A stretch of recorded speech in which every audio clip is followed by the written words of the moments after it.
warahmatullahi wabarakatuh.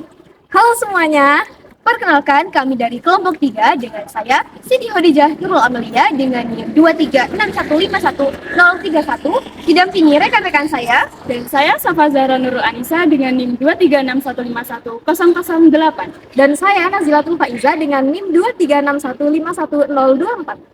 Dan saya Clarissa Titania Pangestika dengan NIM 236151006. Video ini dibuat untuk memenuhi tugas akhir mata kuliah perkembangan peserta didik dengan mewawancarai guru bimbingan konseling dari Sekolah SMK Muhammadiyah Kartasura mengenai kasus kenakalan remaja dan cara penanganannya.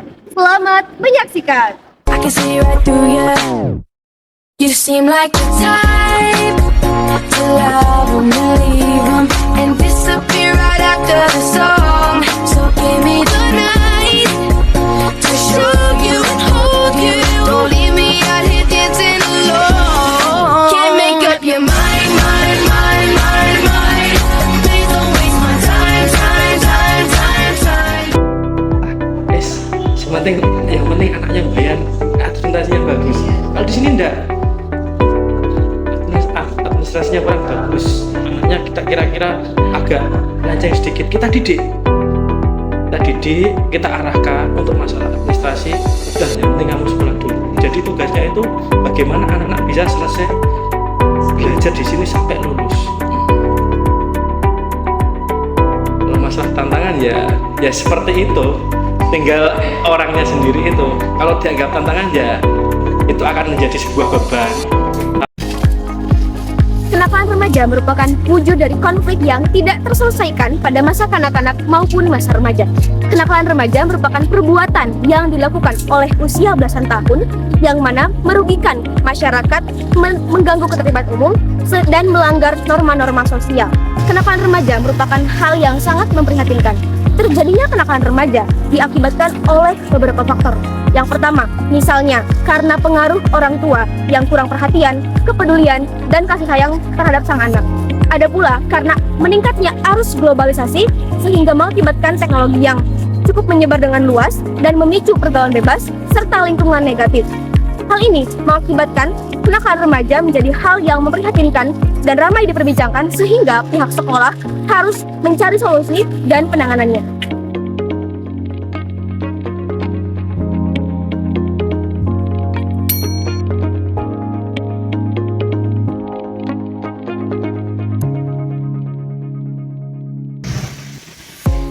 Contoh dan dampak kenakalan remaja yang ada di SMK Muhammadiyah Kartasura. Yang pertama, ada saat pulang sekolah tidak langsung ke rumah.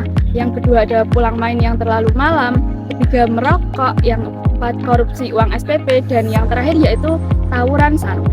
Dampak penyalahgunaan dari sang anak karena belum bisa menempatkan sesuatu pada tempatnya dengan baik. Anak juga jadi jarang menerima materi pembelajaran karena tidur, emosi tidak terkontrol, kewajiban dia lupa, dan juga kadang bantah sama guru. Dan yang paling parah itu, panggilan dari Polsek terkait dengan tawuran perang sarung. Hal ini menyebabkan kerugian nama baik bagi insan.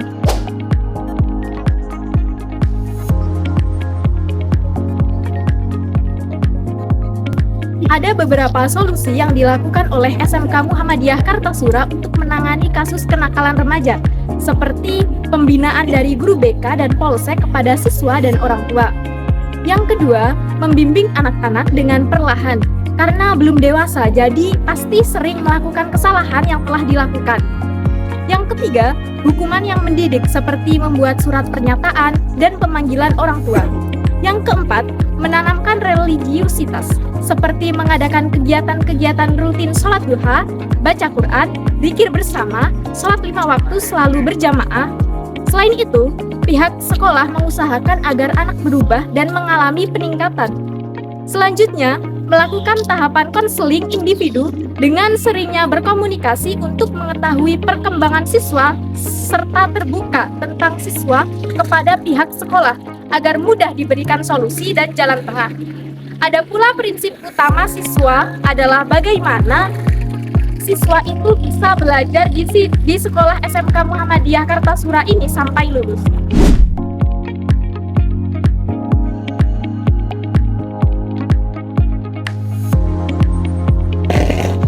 baik untuk harapan kedepannya, yaitu lebih mengutamakan kedisiplinan, sopan santun, tata krama, dan terus meningkatkan kepada siswa tentang kegiatan buruk dan dampaknya, agar perlahan kesadaran diri siswa itu mulai muncul untuk menjauhinya. Di sini saya akan memaparkan kesimpulan hasil wawancara yang kami lakukan di SMK Muhammadiyah Kartasura. Kenakalan remaja menjadi kasus yang sangat memprihatinkan di zaman sekarang. Jenis kasus yang terjadi yakni bermacam-macam, mulai dari merokok, pulang terlambat tanpa izin orang tua, bahkan korupsi dan aksi tawuran. Hal ini berdampak besar serta merugikan banyak pihak, seperti siswa, guru, orang tua, dan instansi. Untuk itu diperlukan adanya solusi dan penanganan yang dilakukan untuk mencegah dan meminimalisir, seperti meningkatkan keimanan, hukuman yang mendidik, serta komunikasi dan bahkan konseling, serta perilaku disiplin untuk memajukan ke sekolah yang terbaik.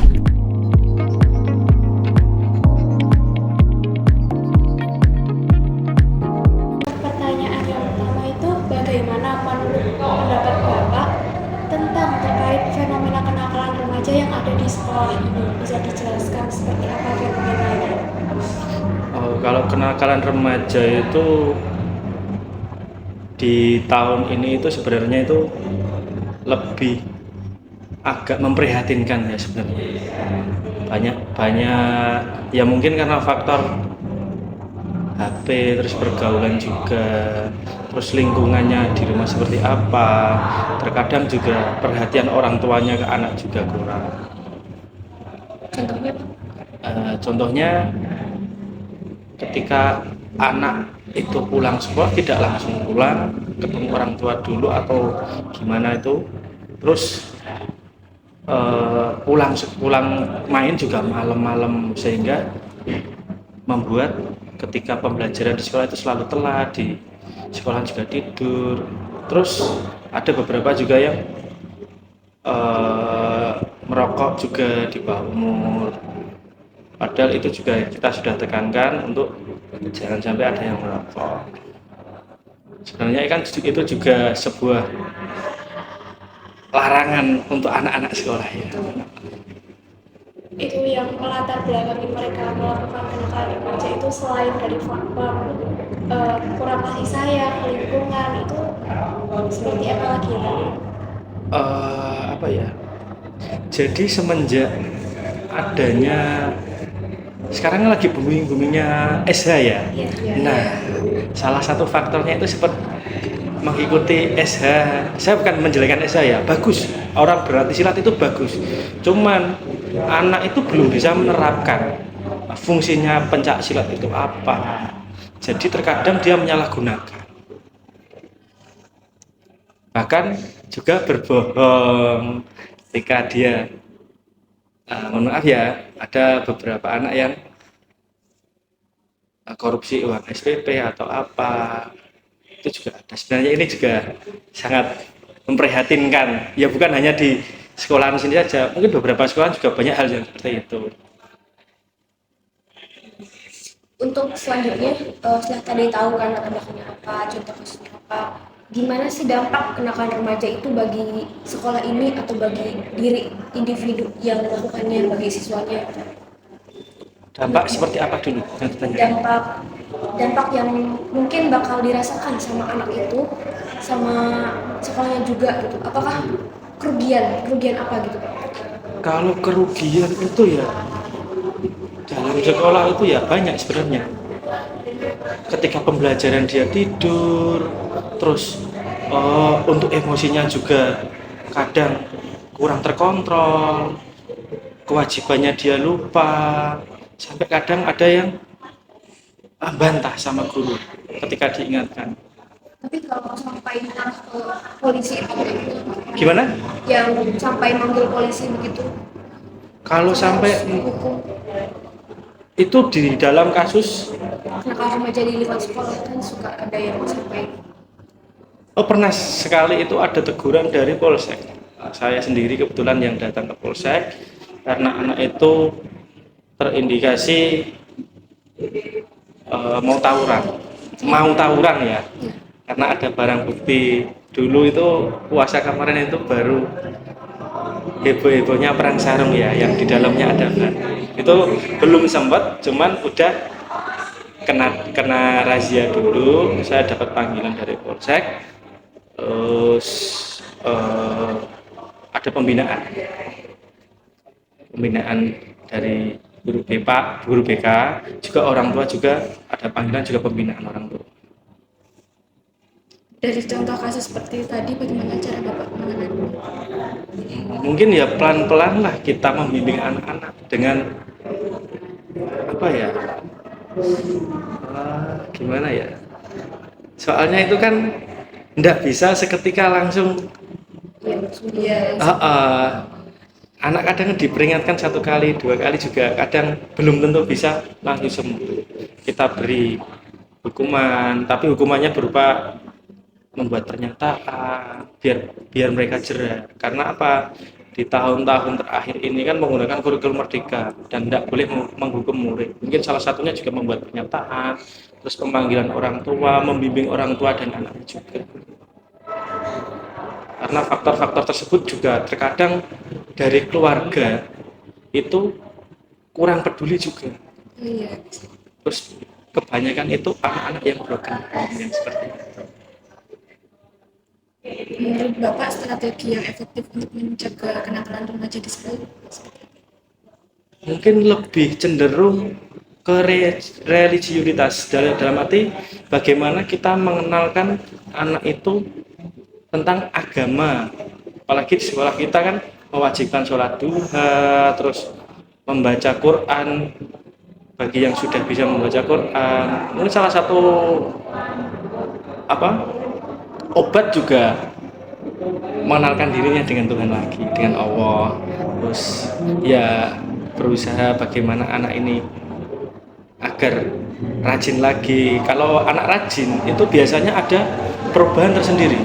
Jadi pola pikirnya itu ketika dia berubah pasti akan kelihatan, mulai dari keberangkatannya, terus bagaimana dia melakukan sholat, terus dari hafalan-hafalnya juga mulai bisa. Soalnya kan juga di sini ada zikir bersama, terus sholat duha juga wajib, jamaah juga wajib. Pokoknya semuanya mengenai ibadah lah. Kalau saya seperti itu. Ya ada tahapan-tahapan konseling individu.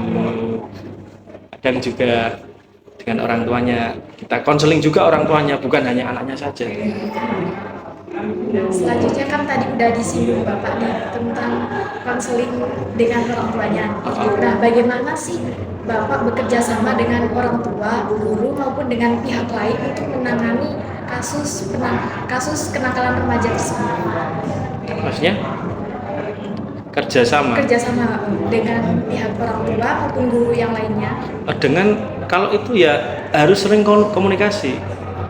Karena komunikasi yang lancar pasti akan tahu perubahan anak itu seperti apa. Terus orang tua juga harus dikomunikasi juga. Jadi kita tidak semerta-merta harus manggil orang tua, kecuali sudah sangat memprihatinkan. Terus ada nggak sih Pak yang itu kan misal udah manggil orang tuanya, nah orang tuanya itu malah ngedukung anaknya, ada apa tidak? Oh, untuk sampai saat ini nggak ada. Untuk sampai saat ini nggak ada. Mungkin kalau orang tuanya cuek banyak, cuman kadang kan enggak dua-duanya orang tua itu membiarkan. Ada kalanya bapaknya udah nggak sekolah nggak apa-apa, orang anaknya itu udah males, udah nggak mau sekolah, udah seperti itu, udah nggak pernah berangkat. Tapi ibunya itu sangat sayang sekali sama anaknya. Gimana anak saya itu masih bisa sekolah? Jadi juga komunikasi sebenarnya itu juga penting. Karena apa? Kalau cuma sepihak, terkadang itu bentrok juga. Seperti halnya kemarin itu pernah ada kejadian seperti itu. Saya nggak tahu karena saya juga baru, permasalahan anak seperti apa. Orang tuanya, bapaknya itu ketika kesini juga nggak cerita latar belakang anaknya seperti apa. Setelah ibunya ke sini, baru kita tahu oh sejarahnya anak itu seperti ini, seperti ini, seperti ini, dan akhirnya ya kita kasih solusi. Nah, apa saja sih tantangan Bapak dalam menangani kenakalan remaja tersebut? Kalau tantangan ya menurut saya itu bukan sebuah tantangan, tapi sebuah kewajiban. Kalau dibilang tantangan berarti di sini saya tidak berniat menjadi guru ya. Tapi di sini hanya cari cuan saya.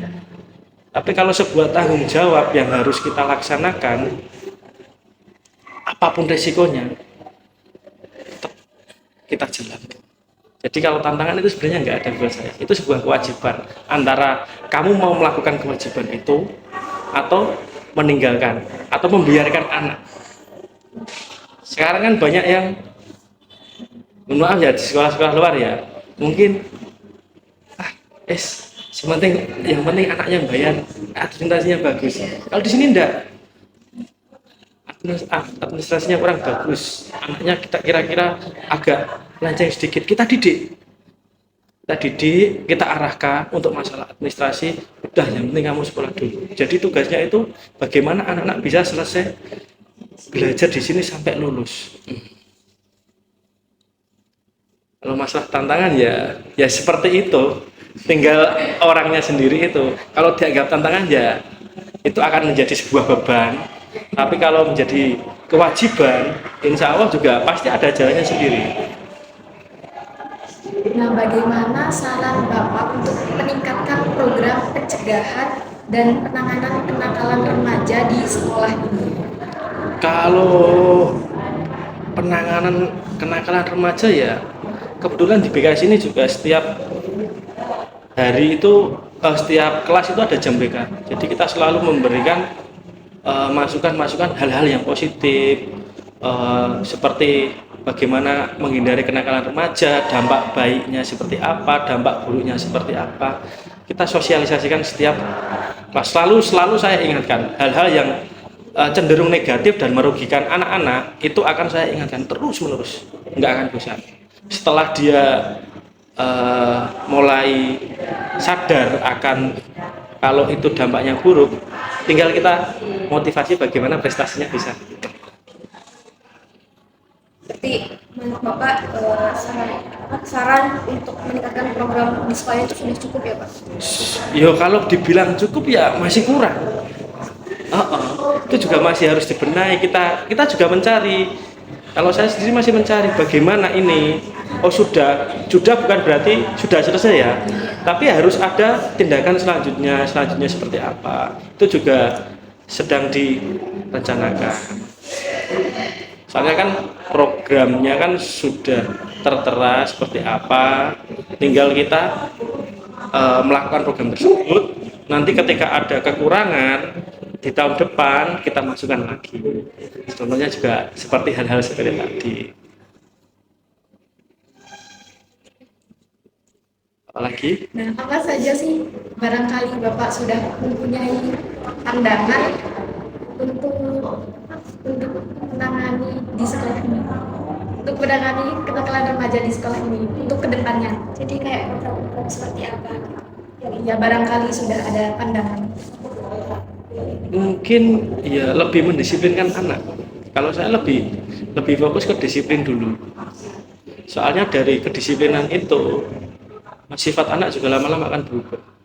Kalau saya seperti itu. Soalnya kan anak-anak kan juga faktor kedisiplinan, sopan santun itu juga faktor utama. Ketika anak itu sudah ada sopan santun kepada guru, tata keramanya udah bagus, insya Allah hal-hal yang negatif itu juga akan dihilangi. Nah, untuk kedepannya juga saya akan menerapkan hal seperti itu biar anak-anak lebih mungkin ngajeni guru.